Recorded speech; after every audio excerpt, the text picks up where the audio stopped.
Le calme avant la tempête. Décidément, cette semaine est vraiment particulière jusqu'au bout et c'est ce qu'on va voir dans cette dernière matinale trading de la semaine, les amis. J'espère que vous allez bien. Juste avant de commencer, je vous invite à vous abonner si ce n'est pas encore déjà fait, mais surtout à nous rejoindre dans le serveur Discord. Vous avez le lien dans la description et c'est parti.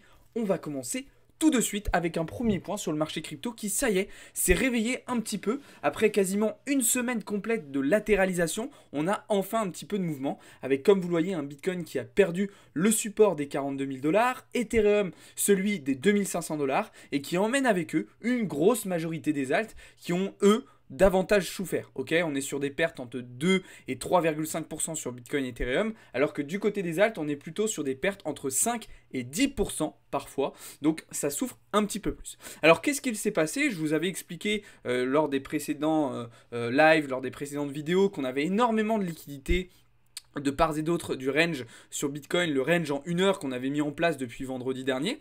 Moi, c'est vrai que sur le début de semaine, j'étais plutôt partisan d'abord d'une sortie haussière pour venir combler justement le déséquilibre de vendredi et récupérer les 45 000 $ avant de chercher du retracement.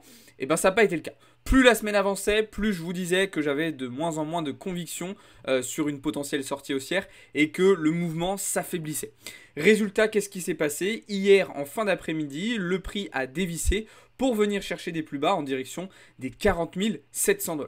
Alors je vais vous expliquer ce matin pourquoi je ne pense pas et pourquoi je ne crois pas à un rebond dès maintenant du cours du BTC. Eh bien tout simplement parce que malgré qu'on soit venu corriger hier soir, nous ne sommes pas venus récupérer tous les lots et toute la liquidité qui se situait au sud. En effet, on voit très clairement ici sur la charte qu'on a une sell side à venir récupérer. Alors sur BitGet, on voit qu'ici, la mèche du mercredi 3 janvier a permis de toucher cette sell side, mais attention, sur certains exchanges, ça n'a pas été le cas. Si on prend l'exemple d'MEXC, la plateforme Shred, eh bien moi ici, le lot n'a pas été swept.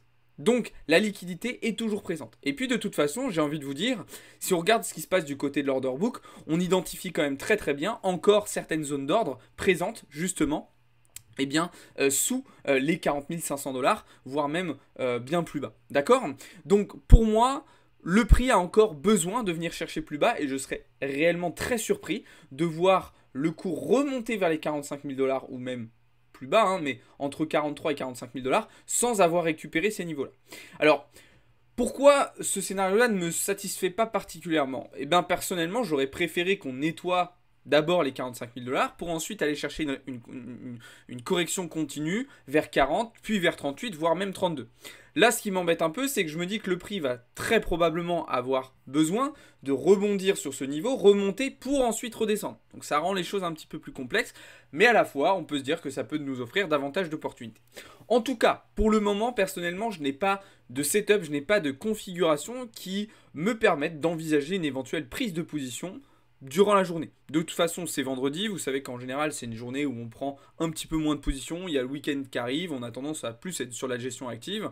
En plus de ça, je vous l'expliquerai après, mais j'ai fait quelques petites erreurs sur les tradis, sur les marchés tradis, donc je vais m'abstenir, on va rester en observation, et si vraiment il y a une opportunité qui se dégage, on verra. Ce qui me fait dire aussi qu'on devrait aller plus bas, c'est le fait que si on regarde le comportement des acteurs du marché, beaucoup d'entre eux essayent de jouer le rebond, justement essayent d'acheter le rebond dès maintenant. Pour moi, c'est trop tôt et ben justement, trop de personnes qui rentrent dès maintenant à l'achat, ça peut entraîner un mouvement de liquidation, c'est-à-dire qu'on va continuer de baisser pour venir squeeze justement ces acheteurs un petit peu trop précipités, un petit peu trop early, j'ai envie de vous dire, venir les liquider et après repartir sur un mouvement un petit peu plus sain. D'accord? Donc j'ai quand même plus d'éléments qui me font dire que on devrait continuer de corriger au moins vers les 40 200 $, peut-être plus bas directement selon la capacité justement des acheteurs à réagir sur les différents niveaux de support. D'accord? Donc ça c'était pour Bitcoin. Attention aussi sur BTC, quelques petites choses importantes. Je vous rappelle qu'aujourd'hui on a plusieurs millions de dollars de contrats qui arrivent à expiration, des options qui arrivent à expiration, avec un max pain price qui est quand même à 44 500 $. Donc on a de la marge. On a de la marge, il peut se passer des choses au fur et à mesure de la journée. Autre petite information que je voulais vous partager sur Bitcoin concernant les ETF, ils battent de nouveaux records. C'est-à-dire que là, les ETF spot Bitcoin passent devant les ETF sur l'argent aux États-Unis. Donc, oui, les ETF, c'est pas parfait. Oui, il y a des avantages, oui, il y a des inconvénients. En tout cas, ce qui est sûr, c'est qu'en termes de trading, en termes d'utilisation, c'est un très bon départ. Ça marche bien. On aurait pu imaginer un scénario où la mayonnaise ne prenait pas et où tout ça devenait un petit peu plus compliqué. C'est pas le cas. Ça se lance très très bien en termes de volume, en termes d'échange, en termes de trading. Tout va pour le mieux. D'accord ? Alors il y a d'autres petites informations, j'en profite pour faire un petit aparté concernant les ETF. Ce matin, on a eu la confirmation comme quoi il n'y avait pas d'ETF spot XRP de prévu, d'accord? Donc désolé pour toute la XRP Army, mais non, ce ne sont que des, enfin oui, ce sont que des rumeurs. Il n'y a absolument aucune information comme quoi la SEC ou même des fonds d'investissement voudraient mettre en place des ETF spot XRP. Et les autres informations qu'on a eues, c'est cette fois-ci concernant les ETF spot Ethereum, celui de Fidelity qui a été la décision qui a été repoussée au 5 mars. Donc c'est ce que je vous avais expliqué il y a quelques semaines.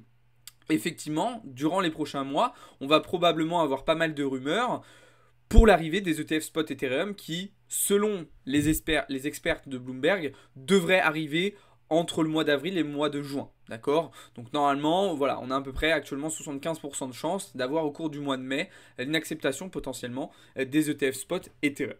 Voilà, ça c'était la petite aparté. Et autre petite information concernant Bitcoin, c'est concernant son coût énergétique, si vous voulez, son coût environnemental. Aujourd'hui, on atteint de nouveaux records en termes d'écologie pour Bitcoin, dans le sens où on dépasse les 54% d'énergie éco-responsable, renouvelable, utilisée pour le minage. Donc, là, je vous le répète encore, pour toutes les personnes qui vous apporteraient l'argument de Bitcoin ça pollue, nanani nanana, et ben plus on avance dans le temps, plus on répond à cette problématique en utilisant des énergies renouvelables. Contrairement au système bancaire traditionnel, pour prendre que cet exemple-là, qui lui est beaucoup plus énergivore et beaucoup plus polluant que le monde de la crypto. Alors bien évidemment, quand je dis ça, tout n'est pas parfait, il y a encore des axes d'amélioration. 54%, ça veut dire qu'il y a encore une petite moitié à améliorer, mais on va dans le bon sens. Il y a des efforts qui sont faits de ce point de vue-là, et il faut absolument continuer dans ce sens-là, parce que ça fait partie des arguments qu'on pourra mettre sur la table en disant regardez, voilà, on est capable de mettre en place un système financier, un système monétaire éco-responsable, écologique et qui ne détruit pas tout. Ok, parce que oui, c'est vrai que il faut le reconnaître, c'est quand même quelque chose qui demande des ressources assez importantes. Ok, miner du Bitcoin, ça demande des ressources. Donc faisons en sorte que ces ressources-là soient justement renouvelables et qu'on ne tape pas dans des réserves à droite à gauche pour miner du Bitcoin. Je referme l'aparté et on repasse sur le point technique crypto. Donc, je vous ai expliqué mon scénario sur Bitcoin. On va passer sur Ether et sur les alts. Globalement, sur Ether, pas de changement. Je suis toujours dans une optique de retracement vers les 2300 $, voire plus bas. C'est-à-dire que, en fonction de ce qui va se passer sur Bitcoin, si on est amené à venir chercher 38 ou même plus bas, c'est pas impossible que cette position, elle se transforme en quelque chose comme ça. On verra. On verra, ça va dépendre de la capacité aussi d'Ethereum à prendre le relais sur BTC, d'accord? Donc ça, on le verra en fonction de la dominance du Bitcoin et en fonction du comportement de la paire Ethereum-BTC. Mais en tout cas, pour le moment, je reste là aussi en observation. Ok. Alors, ce mouvement baissier, par contre, ça a été une aubaine pour certaines de nos positions. Je pense notamment à ARB, que je vous avais partagé début de semaine, d'accord? Qui se passe merveilleusement bien. Je pense aussi au Matic, qui se passe merveilleusement bien. Là où ça a été non concluant, j'ai envie de vous dire, c'est du côté de Solana, puisque Solana, lui, est resté dans cette phase de latéralisation. Je vous rappelle qu'on avait un prix d'entrée aux alentours des 108 $ pour venir short. Alors, je vais m'arrêter un petit peu sur le Solana parce qu'on est dans une configuration assez particulière. On a MSS double boss, on est sur une phase de retournement, ok, en 4 heures, c'est pas mal. Le problème, c'est que là, on est dans un cluster de liquidité assez important. On a tous ces highs-là, où on a laissé énormément d'argent, désolé, je dessine mal. Et on a aussi tous ces lots-là sur lesquels on a laissé beaucoup d'argent. Donc, là, on est vraiment encerclé et on peut s'attendre là aussi à un mouvement potentiellement en 2 temps pour sortir de cette zone-là. Idéalement, moi, ce que j'aimerais voir, c'est plutôt venir swept en haut pour aller chercher du retracement potentiellement vers les 60 $ par la suite. En réalité, je pense que ça sera plutôt l'inverse. Je pense qu'on va d'abord venir prendre ça, ensuite aller en haut. Et puis après, on verra. Soit on continue, soit on redescend. Ça, il est trop tôt pour le dire. Mais en tout cas, attention, soyez prudents sur Solana. On a 2 grosses poches de liquidité de part et d'autre du prix actuel, donc faites attention à vous. Mais on est dans une configuration assez intéressante. Okay, donc moi ce que je vous recommande sur ce genre de setup, c'est de patienter, attendre des confirmations, attendre de voir le price action et en fonction vous positionner. Parce que oui, je vous rappelle, le but en analyse technique en trading, c'est pas de faire des prédictions, c'est être capable d'anticiper des réactions sur des niveaux clés et donc de se positionner sur des niveaux clés. D'accord? Là pour le moment, on ne sait pas sur quel niveau clé le cours du Solana va se déplacer dans un premier temps. D'accord? Par contre, on peut construire un scénario. Ok, si on vient sur ce niveau clé numéro 1, on va réagir de cette manière. Si on vient d'abord sur ce niveau clé numéro 2, on va réagir de cette manière. Vous voyez ce que je veux dire? Donc voilà. Donc ça, c'est pour Solana. Et puis ce matin, je vous ai partagé une autre petite analyse sur le pire. Petite idée. Puisqu'on est revenu sur la zone de supply sur laquelle on s'était positionné la semaine dernière, qui avait très très bien fonctionné. Pour le moment, ça semble plutôt bien réagir. Donc ça va dépendre aussi de comment vont se comporter Bitcoin et Ethereum. Mais voilà, petit setup à surveiller.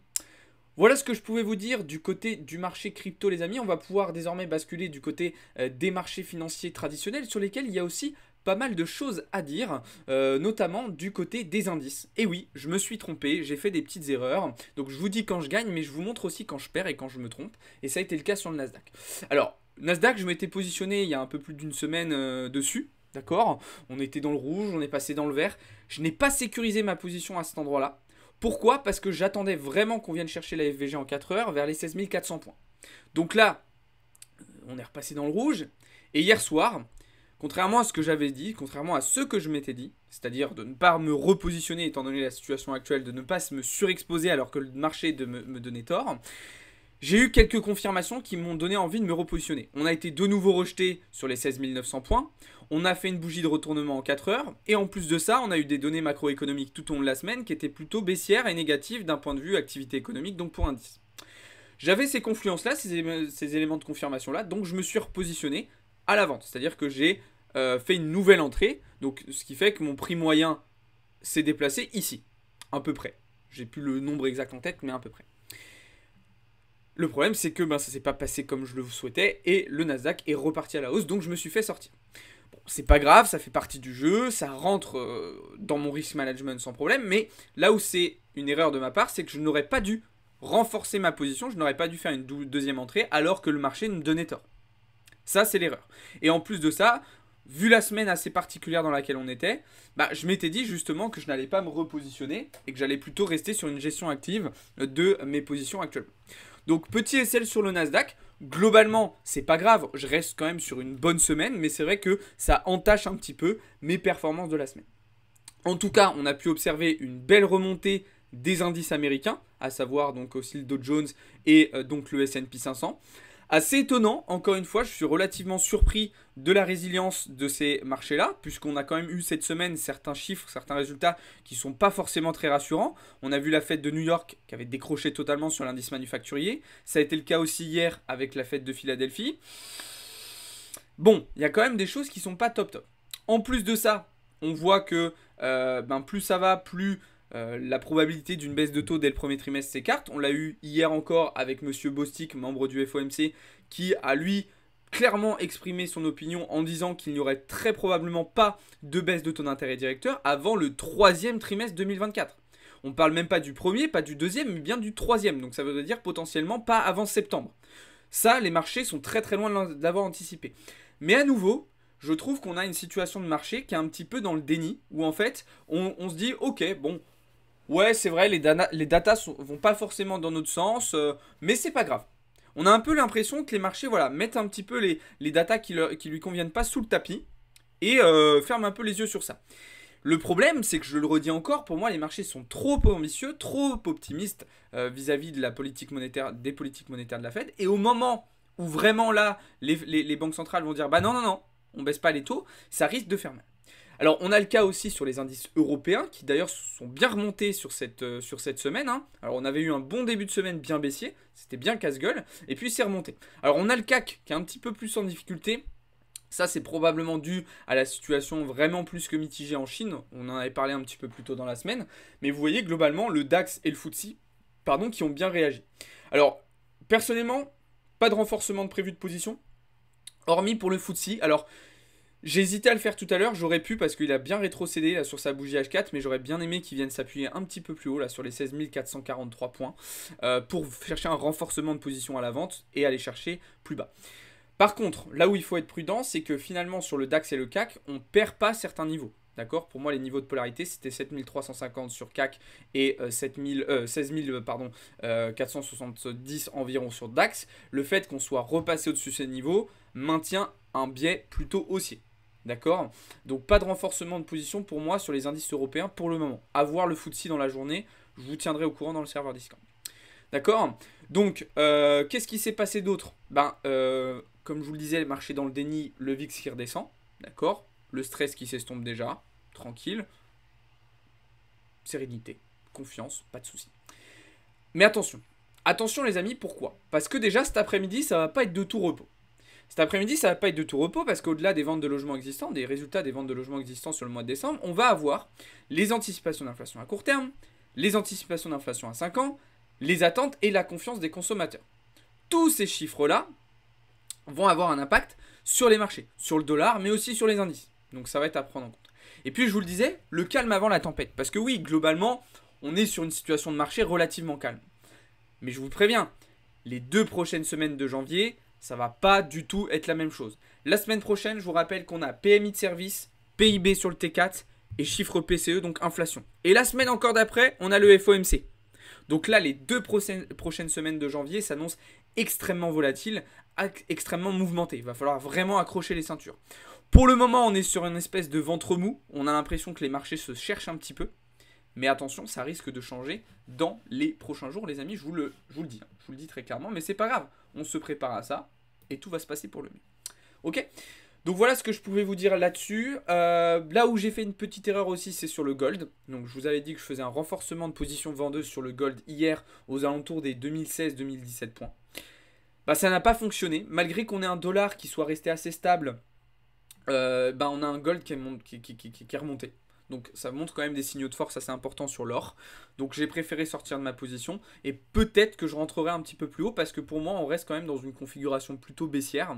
Et voilà, tout simplement. Sur le pétrole, on a été BE. Donc je rappelle qu'on avait pris des profits partiels sur ces niveaux-là. Et là, le prix qui est venu chercher notre prix d'entrée. Donc on a été BE. Très content de ce qu'on a fait sur le pétrole. On a bien géré notre position. Comme je vous ai dit, fallait être capable de très vite repasser acheteur dans la semaine. Et là, c'est probablement ce qu'on va faire. Alors peut-être pas aujourd'hui, mais début de semaine prochaine. Parce qu'on est en train de changer de configuration sur le pétrole. Et potentiellement, ça pourrait engendrer un nouveau mouvement haussier pour les prochains jours. Et pour les prochaines semaines. Ok? Donc voilà pour le petit point sur les matières premières. Et autre petite information que je voulais rajouter. Nouveau record de production d'électricité ici du charbon. D'accord? Donc évidemment d'un point de vue environnemental, c'est pas terrible. On a les exportations de charbon thermique qui ont totalement explosé elles aussi. Donc là où certains pays tentent au maximum de sortir des énergies non renouvelables, fossiles, pardon, on en a certains qui continuent de foncer dedans. Alors pourquoi je vous en parle? Pas par conviction écologique plus que ça, dans le sens où on n'est pas là pour parler de ça, mais parce que ça peut être intéressant pour ceux qui tradent les matières premières de prendre en compte ce genre d'informations, pour notamment ceux qui tradent le carbone, ceux qui tradent le charbon, ceux qui tradent certains sous-actifs commodities. Donc voilà, c'est des informations que je tenais à vous partager dans cette vidéo. Voilà les amis, qu'est-ce que j'avais à vous dire d'autre ce matin? Je pense qu'on a fait un bon petit tour. De toute façon, on se retrouve cet après-midi pour la session trading du jour, la dernière de la semaine. Petite info, le débrief hebdo de dimanche sera samedi à 18 h et je pense que à partir de maintenant les débriefs hebdo seront plus régulièrement le samedi. Alors ça ne sera pas forcément systématique, ça dépendra des fois, mais globalement les débriefs hebdo seront plutôt le samedi en fin d'après-midi plutôt que le dimanche en fin d'après-midi. Bon, ça change pas grand chose de toute façon, en termes d'information on est sensiblement sur les mêmes choses. Et petite AMA aussi pour les membres premium samedi après-midi dans laquelle on aura pas mal de petites choses à voir. Voilà les amis, je pense que j'ai fait le tour des informations à vous partager ce matin. Si jamais vous avez des questions, des remarques, n'hésitez pas à me les faire dans les commentaires. Juste avant, je viens de me souvenir que j'avais oublié de vous montrer des petites choses sur le marché du Forex. J'oublie souvent des petits détails comme ça, mais là j'y ai pensé avant de couper. Donc toujours vendeur sur Euro USD, toujours vendeur sur GBP AUD. les GBP, la livre, qui retrace enfin correctement. Pourquoi ? Parce que ce matin, on a eu des mauvaises nouvelles du côté du Royaume-Uni, notamment sur ses ventes au détail, qui plongent vraiment beaucoup plus bas que les estimations avaient anticipé. Et donc directement, on a la livre sterling qui s'écroule. C'est le cas face au dollar australien, mais si vous regardez, c'est le cas aussi face au dollar américain. Donc ça, c'est plutôt une bonne chose, puisque du coup, on s'était positionné. USD/JPY qui est revenu sur nos prix d'entrée, mais qui réagit bien aussi sur notre vente. Et je me suis positionné aussi sur le dollar face à la couronne suédoise. Donc devise un petit peu plus exotique. Là aussi, pour le moment, on est resté bloqué sur nos prix d'entrée. Voilà. Les amis, je terminerai avec ce petit point sur le Forex. Je vous souhaite à toutes et à tous une très bonne journée, une bonne fin de semaine et un bon week-end. Reposez-vous bien. On se retrouve dans le serveur Discord. Encore une fois, n'hésitez pas à le rejoindre. Vous avez le lien en description. Et n'hésitez pas aussi à vous abonner si ce n'est pas encore fait. Ciao tout le monde, c'était Alex pour Blockchain Capital.